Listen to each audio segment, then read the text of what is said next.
Hey everybody, back with another service call. Up above the ceiling, stuck in this freaking little opening.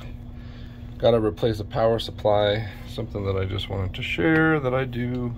It makes it a little bit easier on myself is I always freaking take pictures of the wiring before I start working on it. I take picture of the entire enclosure before I start working on it. Although I've been in the industry for over 10 years, you know, I don't know everything.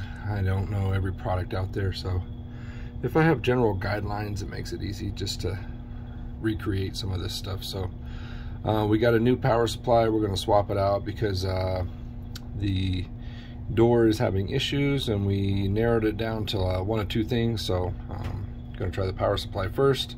So what I've done is gone through these wirings, and I put a little tiny hash on this. So what I typically do is like one hash, the next wire over, two hashes,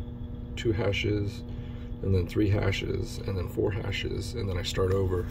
And this makes it a little bit easier when I'm ripping everything apart and putting it back together, just to maintain what wires went where, because sometimes it can get confusing when there's a bunch of wires and whatnot in there, and I'm too lazy to actually go through and label everything. So if it's ADA operations that's going to be for future use and items like that, then I'll label everything.